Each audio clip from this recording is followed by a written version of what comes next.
अपनी बुद्धि से सबको हरा दो। बस 21 दिन में आपकी बुद्धि इतनी तेज हो जाएगी कि आप दूसरे लोगों को बोलने का मौका ही नहीं दोगे।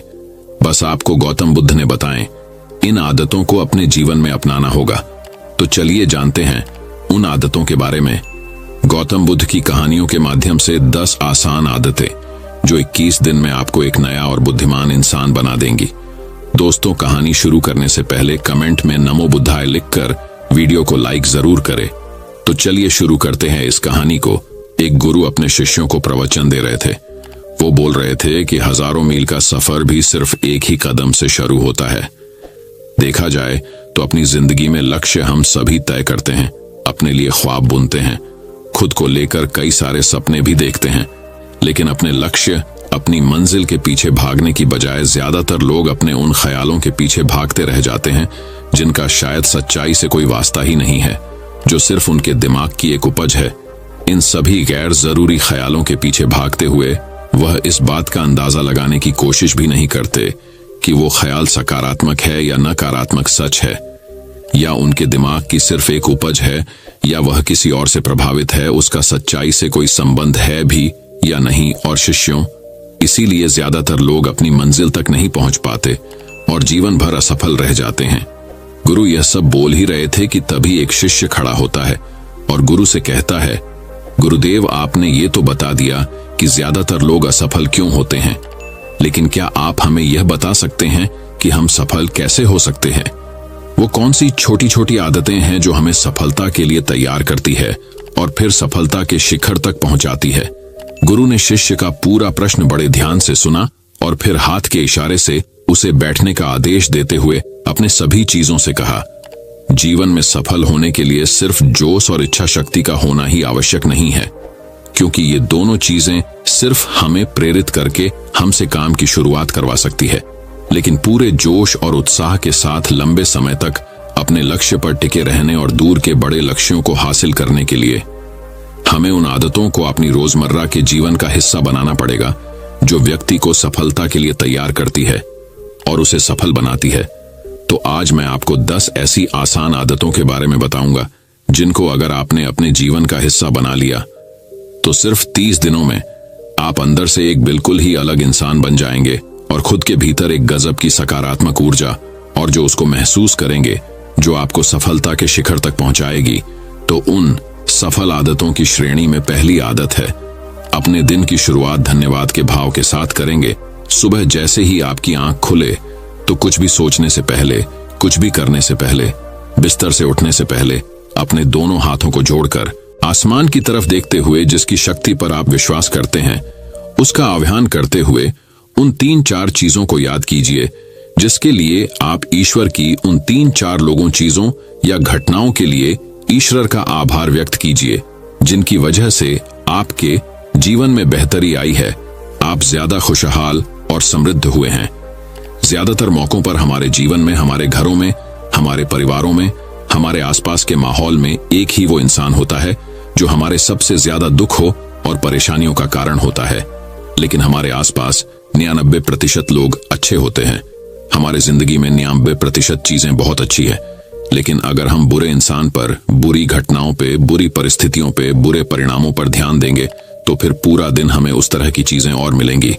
लेकिन अगर हम शुक्रगुजार हैं अपने जीवन की 99% अच्छी चीजों के लिए तो फिर हमारे पास और अच्छा चलकर जरूर आएगा।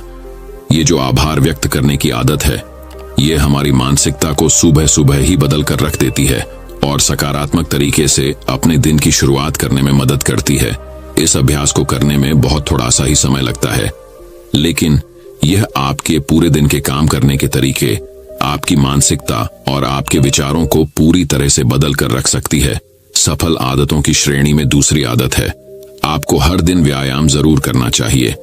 आप चाहे दौड़ लगाए, कसरत करें, योगासन करें या फिर प्राणायाम, लेकिन आपको हर सुबह कोई ना कोई ऐसी क्रिया जरूर करनी है जिसमें आपके शरीर को मेहनत करनी पड़े, उसे पसीना बहाना पड़े।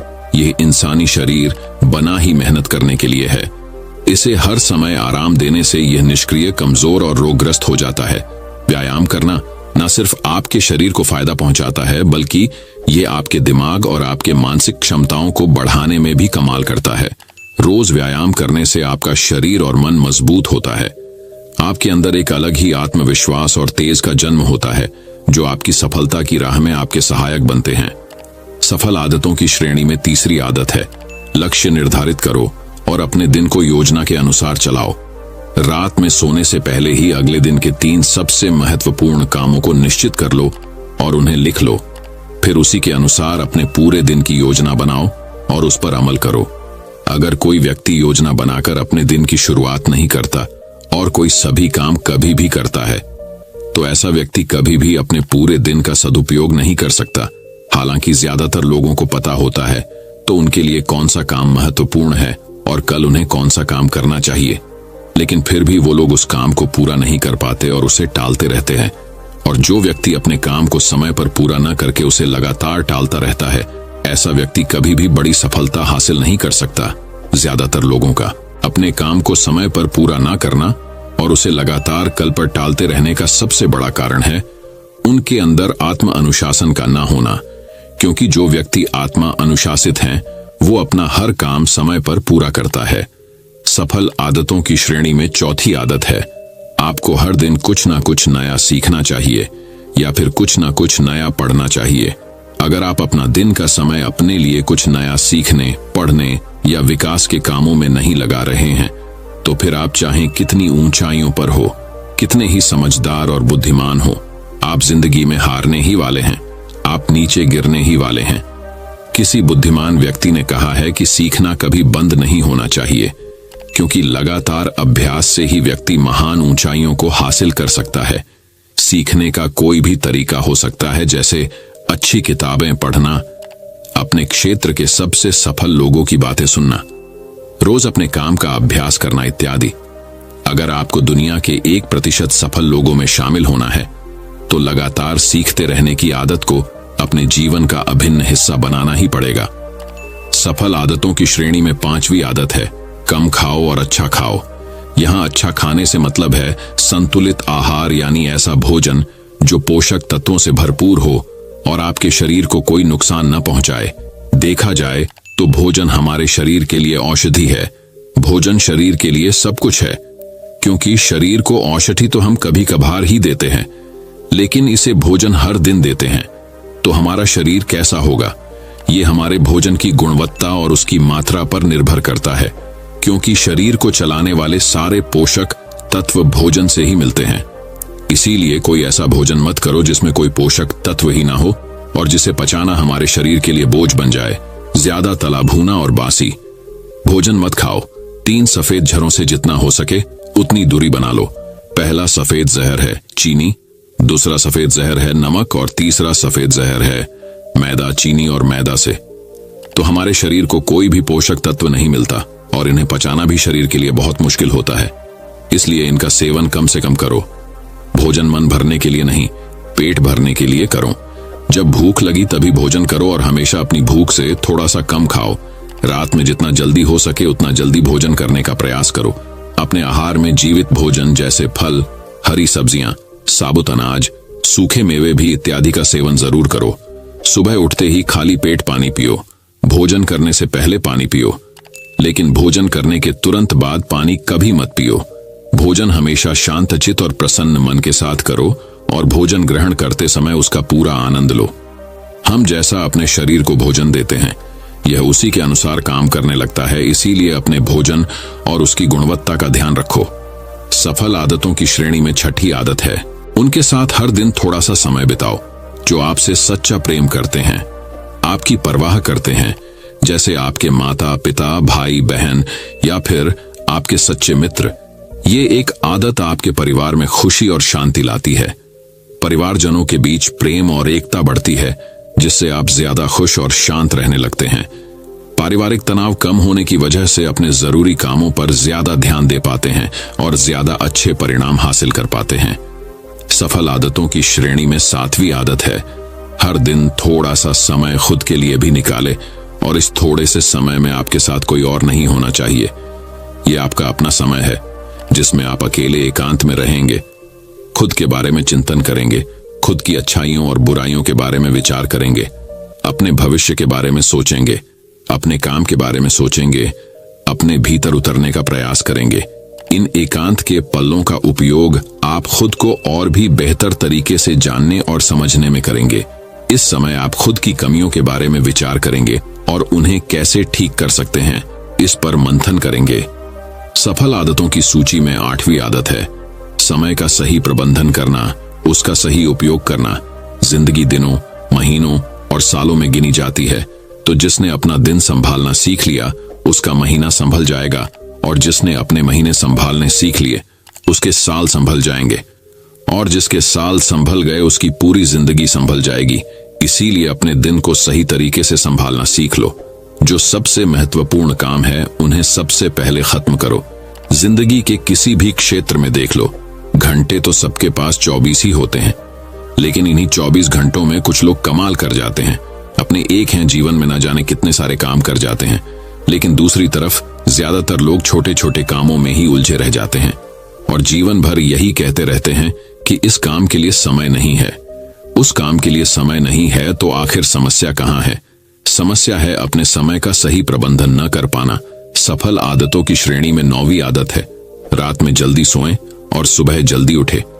जो व्यक्ति सुबह जल्दी उठता है उसे कुछ अतिरिक्त समय मिल जाता है सबसे महत्वपूर्ण कामों को खत्म करने का, जैसे ध्यान का अभ्यास, व्यायाम, किताबें पढ़ना इत्यादि। सुबह जल्दी उठकर ध्यान का अभ्यास करने से दिन भर मन शांत और प्रसन्न रहता है। इसके साथ ही सुबह जल्दी उठकर काम शुरू करने से व्यक्ति का काम समय पर पूरा हो जाता है और वह बेवजह की चिंता और तनाव से बच जाता है। सुबह जल्दी उठकर काम खत्म करने से व्यक्ति के अंदर एक ऐसा अनुशासन जन्म लेता है जो उसे सफलता के शिखर तक पहुंचा सकता है। सफल आदतों की श्रेणी में 10वीं आदत है वीर्यनाश, धूम्रपान और मदिरापान से बचे। ये तीनों ही काम ऐसी बुरी लत है जो निश्चित रूप से आपको पीछे ले जाने वाली है। ये तीनों ही काम आपके मानसिक और शारीरिक स्वास्थ्य के लिए बहुत ही हानिकारक है। वीर्यनाश आपके तेज और कांति को खत्म करता है और साथ ही आपको शारीरिक व मानसिक रूप से कमजोर बनाता है। हालांकि इन तीनों ही चीजों को छोड़ना आसान नहीं होता, लेकिन अगर आप चाहे तो मजबूत इरादे और दृढ़ इच्छा शक्ति के बल पर इन्हें छोड़ सकते हैं, इनसे निजात पा सकते हैं। इतना कहने के बाद गुरु ने अपना प्रवचन समाप्त कर दिया और वह मौन हो गए। यह देखते ही सभी चीजें समझ गए कि अब यहाँ से जाने का समय हो चुका है। उन सब ने इस जानकारी के लिए गुरु का धन्यवाद किया और वहां से चले गए। तो दोस्तों, उम्मीद करता हूं आपको इस कहानी से एक अच्छी सीख मिली होगी। ये कहानी आपको कैसी लगी हमें कमेंट बॉक्स में कमेंट करके जरूर बताएं।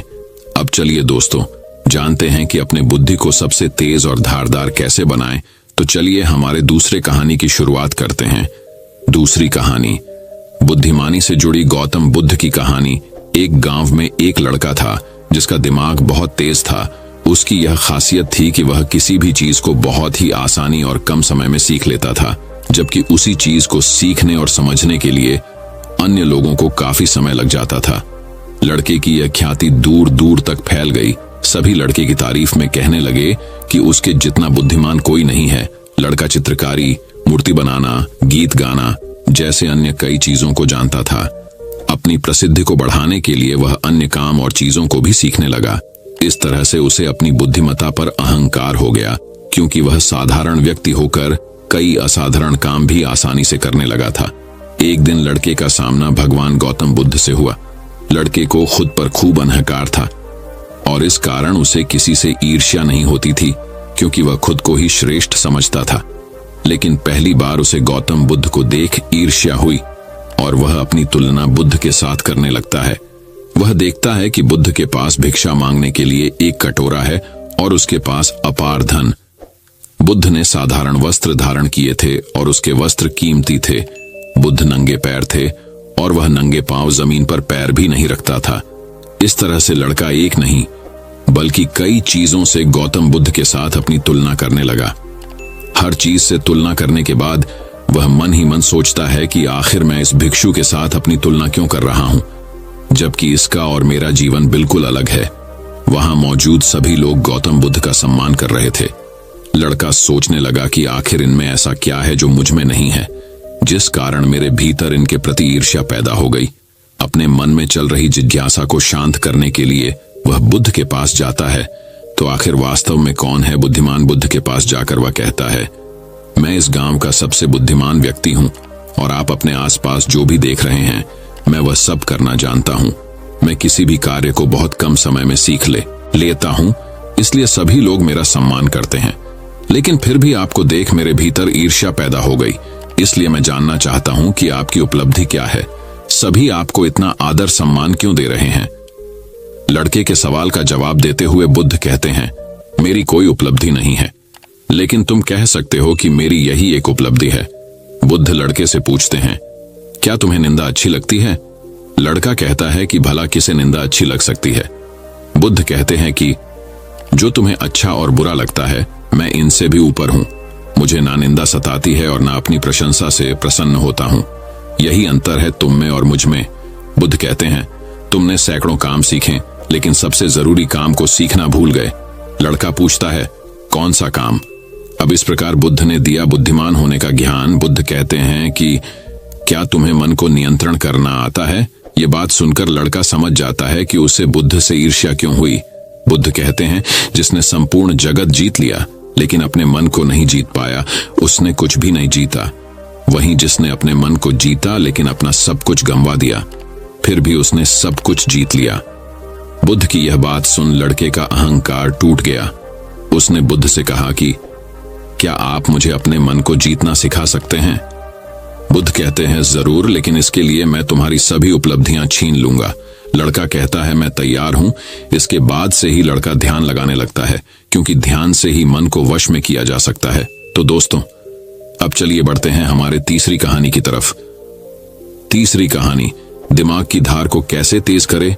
लगभग हम सभी लोग जानते हैं और साइंस भी यह सिद्ध कर चुका है कि हम हमारे दिमाग का मैक्सिमम 10% ही यूज कर पाते हैं और इसमें से ज्यादातर हमारा दिमाग बचपन में ही सब कुछ सीखता है और सबसे ज्यादा एक्टिव रहता है, क्योंकि हम हर रोज कुछ न कुछ नया कर रहे होते हैं। रोज पढ़ते हैं, नए नए खेल खेलते हैं और हमेशा एक्टिव रहते हैं। किंतु जैसे जैसे हम बड़े होते हैं, हमारे रोज के कामों में इतने व्यस्त हो जाते हैं कि कुछ नया करने और सीखने का मौका ही नहीं मिलता। लेकिन यदि हम अपने दिमाग को धार देते रहे तो हम दुनिया में जल्दी आगे बढ़ सकते हैं। यह सीखा मैंने इस कहानी से। अफ्रीका में एक पेड़ काटने वाली कंपनी थी, जिसमें वहां के लोग पेड़ काटने का काम करते थे, जिसमें जॉन नाम का एक वर्कर था जो पिछले 8 सालों से पेड़ काटने का काम कर रहा था। उसी कंपनी में एक बिल नाम का नया वर्कर लगता है और एक ही साल में उसकी सैलरी बढ़ जाती है और प्रमोशन भी मिल जाता है। ये बात जॉन को पता लगती है तो वह कंपनी के मैनेजर के पास जाता है और कहता है, सर, इस कंपनी में मेरे साथ अन्याय हो रहा है। मैनेजर बोलता है, नहीं जॉन, इस कंपनी को मैं मैनेज करता हूं, ऐसा तो कुछ नहीं है। अगर तुम्हें कोई प्रॉब्लम है तो मुझे बताओ। जॉन बोलता है, सर, मैं पिछले 8 साल से काम कर रहा हूं लेकिन मेरा प्रमोशन नहीं हुआ और सैलरी भी वही है, लेकिन बिल जो कि 1 साल पुराना ही है, उसकी सैलरी बढ़ गई और प्रमोशन भी हो गया, जबकि प्रमोशन तो मेरा होना चाहिए था। इसके बाद मैनेजर बोलता है, देखो, तुम बहुत ईमानदार और मेहनती हो, मैं यह बात मानता हूं, लेकिन कंपनी के नियम के अनुसार जो ज्यादा पेड़ काटता है उसे ज्यादा सैलरी मिलती है और प्रमोशन भी जल्दी होता है। तुम पहले भी रोज 4 पेड़ काटते थे और अब भी 4 पेड़ ही काटते हो, लेकिन वह रोज 8 पेड़ काटता है, इसलिए उसे जल्दी प्रमोशन मिला। तुम भी रोज 8 पेड़ काटो, तुम्हें भी प्रमोशन मिल जाएगा। यह बात सुनकर जॉन लौट जाता है और रोज से ज्यादा मेहनत करता है और ज्यादा देर तक काम करता है। कुछ दिनों के बाद जॉन फिर मैनेजर के पास आता है और बोलता है, सर, मैं अब ज्यादा मेहनत कर रहा हूं और ज्यादा समय तक काम करता हूं, लेकिन फिर भी मैं रोज सिर्फ 5 पेड़ ही कर पाता हूं। बिल रोज 8 पेड़ कैसे काटता है? मैनेजर ने कहा, यह बात तो तुम्हें बिल ही बता पाएगा, तुम बिल से जाकर पूछ लो। अगले दिन जॉन बिना संकोच किए बिल के पास जाता है और पूछता है कि बिल, तुम रोज 8 पेड़ कैसे काट लेते हो? मैं पूरी मेहनत करके भी सिर्फ 4 से 5 पेड़ ही काट पाता हूं। क्या तुम मुझे बता सकते हो कि तुम पेड़ कैसे काटते हो? बिल कहता है, पहले तुम बताओ जॉन की तुम अपनी कुल्हाड़ी को धार कब लगाए थे? जॉन, मैंने पिछले हफ्ते ही धार लगाई थी। बिल कहता है, मैं हर पेड़ काटने के बाद 2 मिनट का समय निकालता हूं और अपनी कुल्हाड़ी को धार देता हूं, और जो पेड़ तुम 2 घंटे में काटते हो वह मैं 1 घंटे में ही काट देता हूं। धार देने वाले 2 मिनट मेरे आने वाले 58 मिनट बचा देते हैं और मैं रोज 8 पेड़ काट लेता हूँ। यह सुनकर जॉन बिल को धन्यवाद देते हुए चला जाता है। सिर्फ ज्यादा समय और ज्यादा मेहनत से कुछ नहीं होने वाला, इसके साथ साथ उसे अपनी कुल्हाड़ी को धार देते रहना पड़ेगा। जब भी वह धार देना बंद कर देगा, उस समय से उसके कार्य पर प्रभाव पड़ना शुरू हो जाएगा। जॉन अपनी कुल्हाड़ी में धार देकर काम शुरू करता है और कुछ ही दिनों में वह भी प्रमोशन ले लेता है। इस कहानी से हमें यह सीख मिलती है कि दोस्तों, हमें हमेशा ही अपनी लाइफ में कुछ न कुछ सीखते रहना चाहिए और अपने दिमाग को धार देना चाहिए, चाहे हमारी उम्र कुछ भी क्यों ना हो। मैंने कुछ दिनों पहले सत्य नाडेला, जो कि माइक्रोसॉफ्ट के सीईओ बने हैं, उनके बारे में पढ़ा था कि वह आज भी नए नए कोर्स ज्वाइन करते रहते हैं और नई नई किताबें पढ़ते हैं। उन्हें आज भी नया सीखने में कोई संकोच नहीं है और शायद इसीलिए वह इतनी बड़ी पोजीशन पर है।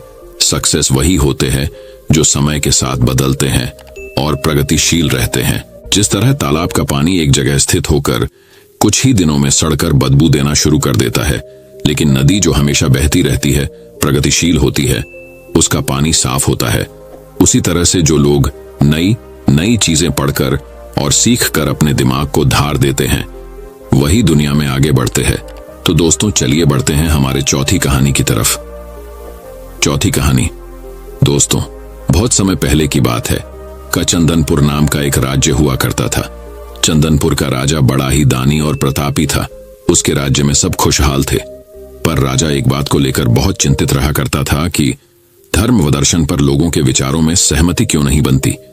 एक बार राजा विभिन्न धर्मों के उपदेशकों को आमंत्रित किया और एक विशाल कक्ष में सभी को एक साथ रहने का प्रबंध करते हुए कहा, अब अगले कुछ दिनों तक सब एक साथ रहेंगे और आपस में विभिन्न धर्मों और दर्शनों पर विचार विमर्श करेंगे, और जब सभी के विचार एक मत हो जाएंगे तो मैं आपको ढेरों उपहार देकर यहां से विदा करूंगा।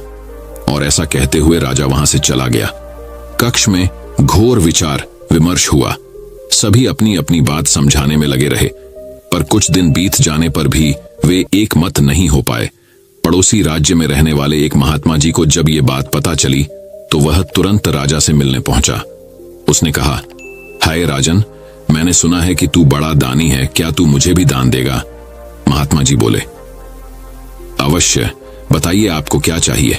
राजा बोला, महात्मा जी, मुझे तेरे अनाज के गोदाम से कुछ अनाज चाहिए। राजा, जी बिल्कुल, आप मेरे साथ आइए। राजा उन्हें गोदाम तक ले गया। वहां पहुंचते ही महात्मा जी बोले, अरे ये क्या राजन, तुम्हारे गोदाम में तो तरह तरह के अनाज रखे हैं, तुम इन सब की जगह कोई एक ही अनाज ही क्यों नहीं रखते? राजा को यह सुन थोड़ा अचरज हुआ और वह बोला, यह कैसे संभव है? अगर मैं गेहूं, चावल, दाल इत्यादि की जगह बस एक अनाज ही रखूंगा तो हम अलग अलग स्वाद और पोषण के भोजन कैसे कर पाएंगे? और जब प्रकृति ने हमें इतने ढेर सारे अन्न दिए हैं तो बस किसी एक अन्न का ही प्रयोग करना कहां की बुद्धिमानी है?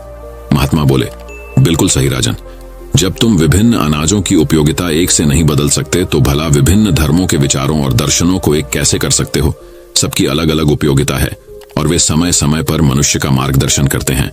महात्मा जी ने अपनी बात पूरी करते ही राजा को अपनी गलती का एहसास हो गया और उसने कक्ष में बंद सभी उपदेशकों से क्षमा मांगते हुए उन्हें विदा कर दिया। दोस्तों, यदि पूरी मानव जाति बिल्कुल एक जैसा ही सोचती तो हम कभी इतनी प्रगति नहीं कर पाते। हमारे विचार ही हमें दूसरों से अलग बनाते हैं। अगर कभी आपका विचार औरों से मेल ना खाए तो इसमें घबराने की जरूरत नहीं, बल्कि यह देखने की जरूरत है कि पूरी पिक्चर में आपका विचार कहां फिट हो सकता है। और दूसरी तरफ यदि किसी और का विचार अब से मेल ना खाए तो उस पर नाराज होने की बजाय ये समझने का प्रयास करना चाहिए कि उसकी सोच का कहां और कैसे यूज किया जा सकता है। तो अब दोस्तों, चलिए बढ़ते हैं हमारे 5वें कहानी की तरफ। 5वीं कहानी, एक बार की बात है, एक व्यापारी व्यापार करने के लिए विदेश गया हुआ था। वहां उसका कारोबार बहुत अच्छा चल रहा था। वह धन कमाने में इतना व्यस्त हो गया था कि उसे समय का भान ही न रहा। आखिर उसने एक दिन अपने घर लौटने का फैसला कर ही डाला और कमाया हुआ बहुत सारा धन लेकर घर के लिए चल पड़ा। जब घर पहुंचा तो रात हो चुकी थी। घर का मुख्य द्वार बंद था, लेकिन एक शयनकक्ष की खिड़की से रोशनी बाहर आ रही थी। उसने खिड़की में से अंदर झांक कर देखा। उसने जो देखा सहसा उसे विश्वास ही नहीं हुआ। उसे अपने पैरों के नीचे से जमीन खिसकती हुई प्रतीत होने लगी। उसने देखा कि शयन कक्ष में उसकी पत्नी के पास एक युवक भी लेटा हुआ है। ऐसी स्थिति में उसका अपनी पत्नी के चरित्र पर संदेह होना अस्वाभाविक नहीं था। व्यापारी ने विचार किया कि ऐसे घर में रहने का क्या औचित्य हो सकता है जहां ऐसी स्त्री हो। उसने फौरन निर्णय लिया कि पत्नी और उसके पास लेटे युवक को मारकर चुपचाप वापस निकल जाऊंगा और अलग घर बसाने का प्रयास करूंगा। तभी उसकी नजर शयन कक्ष की दीवार पड़ी जहां एक श्लोक लिखा था। उसने उस श्लोक को पढ़ा। श्लोक में लिखा था, सहसा विदतीत न क्रियाम विवेक परमापदाम पदम वृणुते ही विमृश्य कारणम गुणलुब्ध स्वयमेव संपद। अर्थात किसी कार्य को बिना विचारे एकाएक नहीं करना चाहिए, क्योंकि सोच विचार न करना बड़ी विपत्तियों का कारण है। जितनी भी प्रकार की संपत्तियां हैं, सोच समझकर कार्य करने वाले व्यक्तियों के गुणों से आकर्षित होकर स्वयं ही उसके पास आ जाती हैं, उसे समृद्ध कर देती हैं। यह पढ़ते ही व्यापारी ने अपना निर्णय बदल दिया और घर का दरवाजा खटखटाया। पत्नी ने दरवाजा खोलने से पहले काफी पूछताछ की और जब वह पूरी तरह से आश्वस्त हो गई कि दरवाजा खटखटाने वाला उसका पति ही है, तो उसने शीघ्रता से दरवाजा खोल दिया। पति को देखकर पत्नी की प्रसन्नता की सीमा न रही। उसने फौरन युवक को भी जगाया और पति से कहा कि ये आपका पुत्र है, जो अब पूरे 20 वर्ष का हो गया है।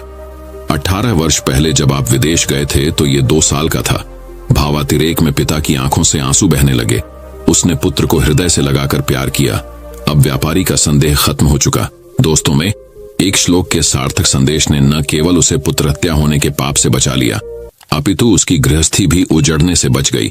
विमर्शकारिता अर्थात सोच समझकर कार्य करना व क्षिप्रकारिता अर्थात जल्दबाजी न करना महान गुण है। जीवन में भ्रांतियां अथवा समस्याएं उत्पन्न होना स्वाभाविक है। जब अचानक कोई भ्रांति उत्पन्न हो जाए अथवा समस्या आ खड़ी होती है तो हम घबरा जाते हैं और फौरन प्रतिक्रिया करते हैं। इससे कई बार समस्या सुधरने की बजाय और बिगड़ जाती है। अतः हमें कभी भी बिना पर्याप्त विमर्श किए कोई कार्य नहीं करना चाहिए। कहा गया है कि जल्दी का काम शैतान का होता है।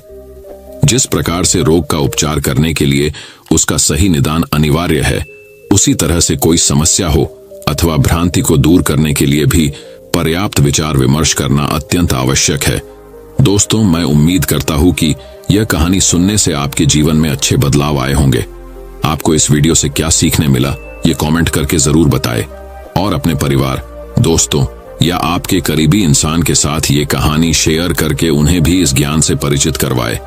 बाकी अगर आपको यह वीडियो दिल से अच्छी लगी हो तभी इस वीडियो को लाइक कर देना और आपने अब तक इस चैनल को सब्सक्राइब न किया हो तो चैनल को सब्सक्राइब भी जरूर कर देना। आपका हर दिन शुभ हो और खुशियों से आपका जीवन भरा रहे। धन्यवाद। नमो बुद्धाय।